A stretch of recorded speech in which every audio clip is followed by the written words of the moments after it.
বড় সাফল্য বীরভূমের ময়ূরেশ্বর থানার পুলিশের।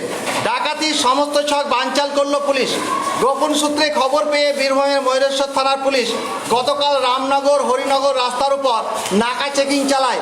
আর সেই নাকা চেকিং চলাকালীনই ময়ূরেশ্বরের রামনগর সংলগ্ন কেশবাটির কাছে একটি পুলিশ বোর্ড লাগানো অত্যন্ত দ্রুত গতিতে আসা একটি স্করপিও গাড়িকে সন্দেহজনকভাবে দাঁড় করায় পুলিশ।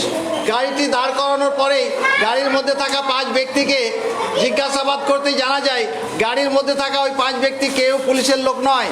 বীরভূমের ময়ূরেশ্বর থানা এলাকায় আসার কারণ জানতে চাইলে 5 ব্যক্তির ভিন্ন ভিন্ন বয়ান দিতে থাকেন। পুলিশ সূত্রে জানা যায় লক্ষ্মীকান্ত ঘোষ, জাফর শরীফ, অশোক মণ্ডল, শেখ গোলাম ও বিশু ঘোষ প্রত্যেক ব্যক্তি মালদার বাসিন্দা। তাদের কথাবার্তায় অসঙ্গতি দেখে সন্দেহ বাড়ে পুলিশের। তারপর গাড়িটিকে নাকা চেকিং করা হয়।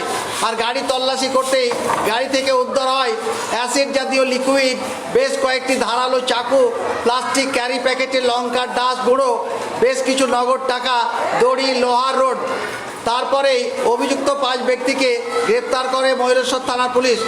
অভিযুক্ত আসামিরা জানায় তাদের গাড়িতে তারা পুলিশ বোর্ড ঢাল করে এই এলাকায় এসেছিল নির্জন এলাকায় অন্য গাড়ি বা বাসের প্যাসেঞ্জারদের উপর ডাকাতির ছক নিয়ে। কিন্তু ময়ূরেশ্বর থানার পুলিশের তৎপরতায় এবং নাকা চেকিংয়ে তাদের সমস্ত পরিকল্পনা ভেস্তে যায়। আজ অভিযুক্ত 5 আসামিকে রামপুরহাট মহকুমা আদালতে তোলা হয়।